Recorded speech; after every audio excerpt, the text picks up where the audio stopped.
Assalamualaikum warahmatullahi wabarakatuh. Minasan, ohayo gozaimasu. Perkenalkan, nama saya Julisman. Saya mahasiswa lulusan Sastra Jepang Universitas Bongata tahun 2019. Sekarang saya mendapat kesempatan bekerja di Jepang, tempatnya di Yaesu Shizuoka. Saya akan sedikit bercerita mengapa saya kuliah di jurusan Sastra Jepang Universitas Bongata, bagaimana kuliah di sana, dan bagaimana saya bisa dapat kesempatan untuk kerja di Jepang saat ini. Kuliah di jurusan Sastra Jepang Universitas Bongata bukanlah keinginan saya dari awal. Pada waktu saya SMA, saya sangat suka sekali dengan pelajaran matematika dan fisika. Oleh karena itu, pada saat mengikuti seleksi SNMPTN, saya mengambil dua jurusan tersebut. Namun saya gagal. Pada seleksi selanjutnya, yaitu seleksi SBMPTN, saya pun juga mengambil jurusan sama. Lagi-lagi saya gagal.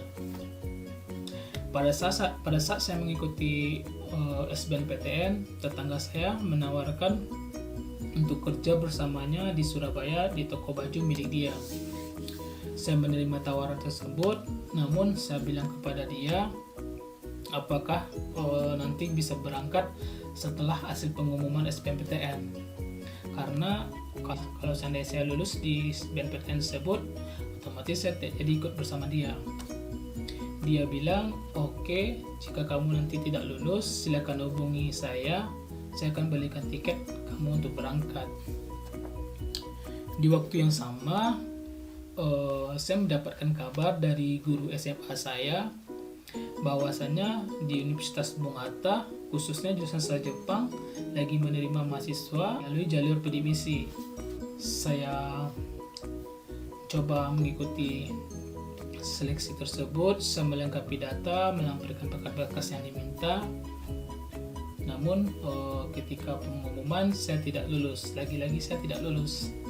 Saya benar-benar waktu itu benar-benar kecewa dengan diri saya, apalagi pada saat saya tidak lulus SNMPTN dan SBMPTN di jurusan yang sangat saya suka. Saya dulu belajar, antusias sekali belajar, namun hasilnya saya tidak lulus di seleksi tersebut. Pada saat itu dari pihak jurusan Sastra Jepang, saya ditawarkan untuk apakah mau masuk ke jurusan Sastra Inggris, karena Sastra Inggris juga lagi buka jalur penerima mahasiswa melalui bidik misi. Pada saat itu saya bilang tidak apa-apa, namun setelah saya pikir kembali, karena saya kurang tertarik dengan jurusan Sastra Inggris, saya tolak. Dan saya kembali menghubungi tetangga saya untuk dibelikan tiket biar berangkat ke tempatnya. Namun dia bilang berangkat di bulan Oktober saja, karena dia mau balik, dia mau merit, nanti balik bareng dia aja pada bulan Oktober tersebut. Selagi menunggu bulan Oktober tersebut, saya mendapatkan telepon dari pihak Sastra Jepang Universitas Bongata. Katanya saya diterima di jurusan tersebut karena ada seseorang yang mengundurkan diri dari program bidik misi tersebut. Pada waktu itu saya benar-benar sangat bersyukur dan merasa sangat senang. Akhirnya saya kuliah juga. Pada saat kuliah, alhamdulillah di semester awal tersebut saya aman-aman dan lancar. Pada saat semester 3, kalau nggak salah pada semester 3, Profesor Dr. Diana Kartika yang biasa kami panggil Mami, waktu itu selaku ketua jurusan juga memanggil mahasiswa bidik misi tersebut. Pada saat berkumpul tersebut, beliau bertanya kepada saya, apakah di hatinya masih niat untuk kuliah di jurusan matematika? Terus saya jawab, maaf Mi, kalau ditanya apakah masih minat, apakah masih ada di hati matematika, tentu masih Mi, karena saya pengen sekali, dari dulu pengen sekali. Terus beliau bilang, sekarang bagaimana? apakah kamu mau memindahkan ke jurusan matematika? Terus saya bilang, kalau dipindahkan di sini di Universitas Bung Hatta adanya pendidikan matematika. Saya pengennya matematika murni nih. Terus beliau nanya kembali, terus sekarang bagaimana? Saya jawab, karena udah terlanjur nyemplung, karena terlanjur berenang ya, Jul akan selesaikan sampai ketepian nih. Ya udah, kalau begitu semangat Jul. Alhamdulillah saya bisa menyelesaikan sampai akhir. Oh iya, pada saat kuliah saya juga aktif di beberapa organisasi.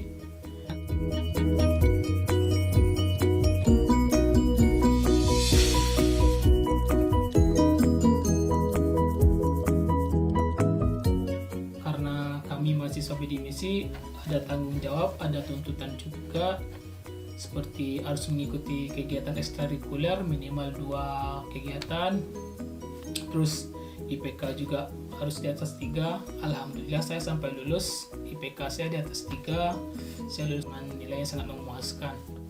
Pada saat kuliah juga saya berjualan gorengan di sela-sela waktu kuliah. Pada saat istirahat saya jualan gorengan, minuman juga. Alhamdulillah teman-teman dan dosen pun mengerti. Oh ya, dosen-dosen kami sangat-sangat luar biasa. Beliau-beliau dosen-dosen yang sangat memotivasi bagi saya, sangat-sangat memotivasi pokoknya. Pada tahun 2017 ada program untuk internship ke Jepang selama 1 tahun, yaitu di bagian perhotelan. Pada saat itu saya tidak tertarik karena saya pengennya waktu itu ingin wisuda cepat. Namun saat di tahun tersebut ibunda saya tercinta jatuh sakit. 4 hari koma, 4 hari sadar, dan 4 hari juga koma kembali. Pada saat itu beliau meninggalkan kami di akhir tahun bulan November. Saya benar-benar sangat terpuruk. Saya drop karena saya kuliah ini di media. Dia bilang, semoga nanti kamu bisa membangkit batang terandam. Tuhan berkata lain. 1 tahun saya terhenti mengerjakan skripsi saya karena tersebut. Pada tahun 2018 kembali ada program untuk ke Jepang. Pada saat itu saya mengikuti program tersebut karena saya udah berpikir sudah cepat buat apa, toh ibunda tercinta juga sudah tidak ada gitu. Mending saya ikut program ini, ada skill, setidaknya ada skill nanti selepas wisuda. Saya mengikuti program tersebut, mengikuti wawancara dari beberapa perusahaan, lagi-lagi gagal.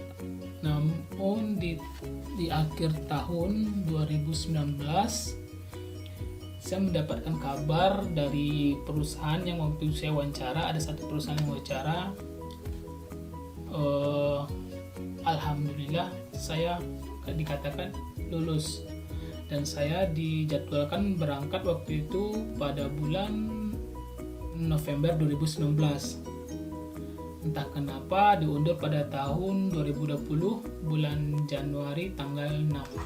Akhirnya saya berangkat juga ke Jepang, sampai juga negara Jepang.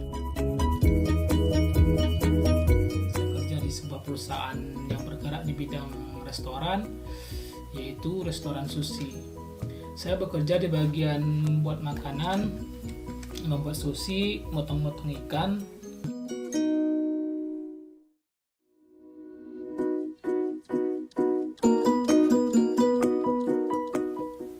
Saya kerja 2 shift pagi dan malam. Untuk pagi saya kerja di bagian tersebut, bagian buat makanan dan potong-potong ikan, ngupasin kulit udang dan sejenisnya. Di shift malam saya mengerjakan semuanya. Saya mengerjakan buatkan makanan pesanan orang, minuman orang, motong ikan, ngupasin kulit udang dan segala macamnya. Untuk kerja di Jepang, sistem kerja di Jepang seperti yang kita tahu bersama, Jepang merupakan negara yang sangat disiplin sekali dengan waktu. Di sini kerja, misalnya kita kerja jam 8, selesai jam 9, udah sampai jam 9, ketika kita masih kerjanya berantakan, ketika kerjaan kita masih belum selesai, mau nggak mau, pokoknya harus mau jam 9 itu harus stop, harus ditinggalkan karena udah habis waktu kita gitu. Di sana saya mengetahui benar-benar bagaimana budaya Jepang, budaya kerja Jepang, memahami situasi kerja di Jepang. Selain itu, saya juga menikmati kehidupan di negara ini. Saya berkeliling-keliling di sekitar kota ini.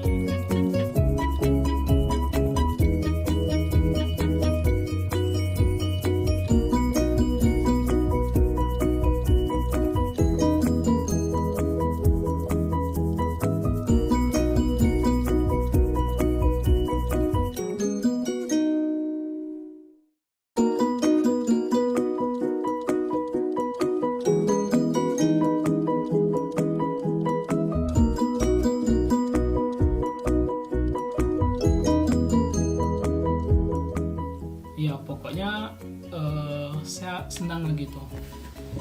Orang bilang kalau kita mempelajari bahasa asing kurang lengkap kalau kita tidak pergi langsung ke negaranya. Emang benar. Soalnya ketika kita belajar di negara kita Indonesia, kita hanya mempelajari teori tanpa bisa melihat langsung bagaimana. Bagi teman-teman, bagi rekan-rekan, bagi adik-adik semua yang pengen kuliah atau yang sekarang lagi belajar bahasa Jepang, yang ada keinginan untuk ke Jepang, tetap semangat. Pesan saya, latihlah bahasamu selancar mungkin, sebisa mungkin, sekuat mungkin, karena bahasa merupakan salah satu sarana untuk kita bisa melakukan semuanya. Semangat minasan. Assalamualaikum warahmatullahi wabarakatuh.